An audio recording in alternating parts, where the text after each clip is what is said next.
Breast feeding ఉంటుంది గదా!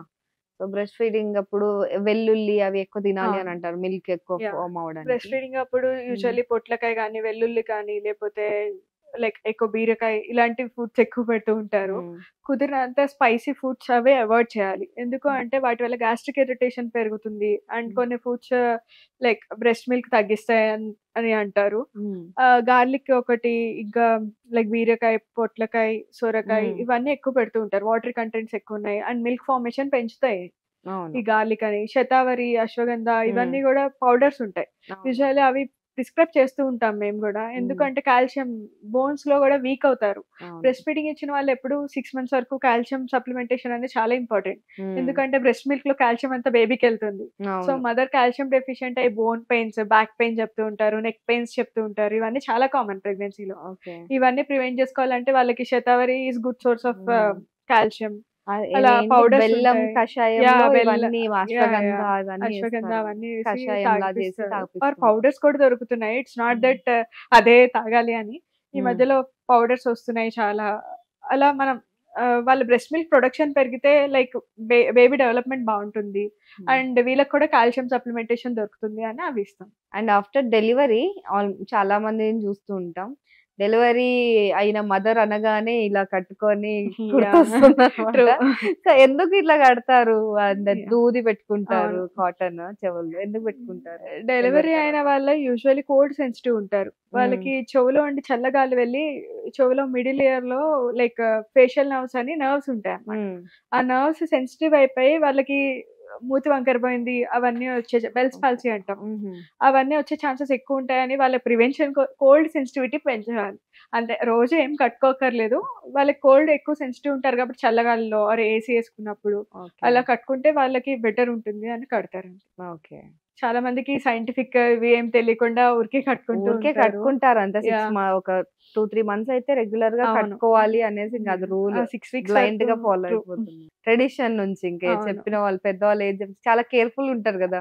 Yeah! బేబీకి ఏమన్నా కానీ అయిపోద్దేమో అని. నా సజెషన్ సైంటిఫిక్‌గా అసలు ఏం జరుగుతుంది బాడీలో తెలుసుకుంటే it is more exactly. Useful. Exactly. బ్లైండ్‌గా అన్నీ ఫాలో అవ్వడం కూడా ఇట్స్ రాంగ్. మెనోపాజ్ వస్తూ హ్మ్. ఉంటుంది. హ్మ్.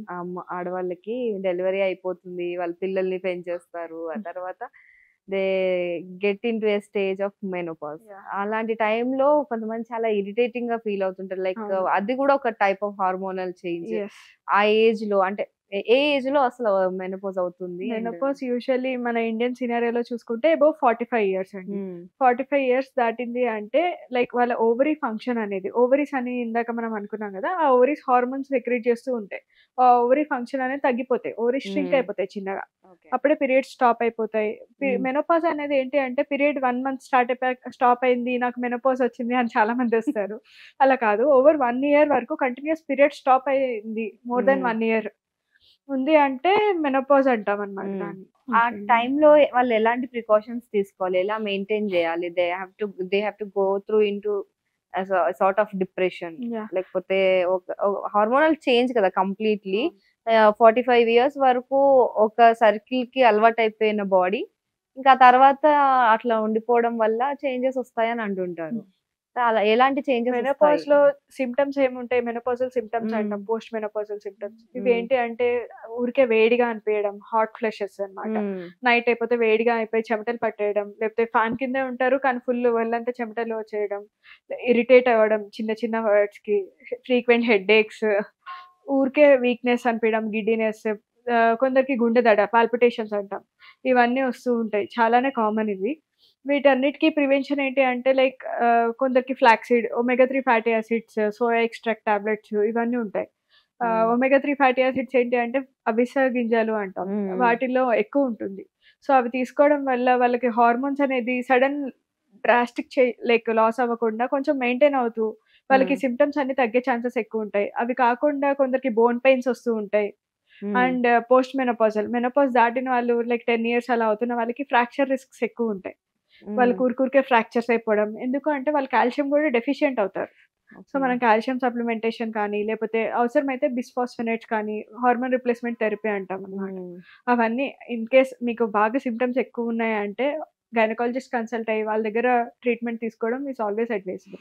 అప్పటికే ఎన్నో భరించి Yeah. వస్తారు. At the end of the end అవును. స్టేజ్ లో కూడా కాకపోతే they go through a lot. అసలు ఆ మెనోపాజ్ టైంలో ఆడవాళ్ళు స్ట్రాంగ్ గా ఉండాలంటే ఏం చేయాలి? లైక్ రెగ్యులర్ ప్రాక్టీస్ ఏమి ఉండాలంటారు? మెనోపాజ్ లో యూజువల్లీ లైఫ్ స్టైల్ మోడిఫికేషన్స్ చాలా ఇంపార్టెంట్ అండి. లైక్ వాళ్ళు యోగా కానీ లేకపోతే అట్లీస్ట్ ఫిజికల్ యాక్టివిటీ అనేది చాలా హెల్త్ కూడా important. Above 45 years diabetes risk, sugar risk and menopause వాళ్ళకి ఏంటంటే ఈస్ట్రోజన్ అనేది మనకి హార్ట్ కి ప్రొటెక్షన్ అనమాట. లైక్ మేల్స్ కన్నా ఫీమేల్స్ కి. ఫీమేల్స్ కి ఎలా అంటే లైక్ హార్ట్ అటాక్స్ రాకుండా అవన్నీ ఈస్ట్రోజన్ ప్రివెంట్ చేస్తుంది. అలా కాకుండా మెనోపాజ్ లో ఈస్ట్రోజన్ తక్కువ ఉంటుంది. దానివల్ల హార్ట్ అటాక్స్ వచ్చే ఛాన్సెస్ కూడా ఎక్కువ అవుతాయి. అందుకే అబౌవ్ 45 ఇయర్స్ ఫీమేల్స్ లో హార్ట్ అటాక్స్ చాలా కామన్. సో కొంచెం జాగ్రత్తగా ఉండడం బెటర్. వీటన్నిటికీ life style modifications, early screening, frequent గా విజిట్స్ చేయించుకోవడం, రెగ్యులర్ హెల్త్ చెకప్స్ ఇవన్నీ చాలా ఇంపార్టెంట్. జీవానికి ప్రాణం పోస్తుంటారు మీరు. మిమ్మల్ని దేవుళ్ళని మొక్కుతుంటారు అందరూ. So how you feel about? I feel so grateful about it because చాలా ట్రామాటిక్ ఎక్స్పీరియన్స్ యాక్చువల్లీ నిజం చెప్పాలంటే. Like seeing other person in so much of trauma but we are waiting for some good thing.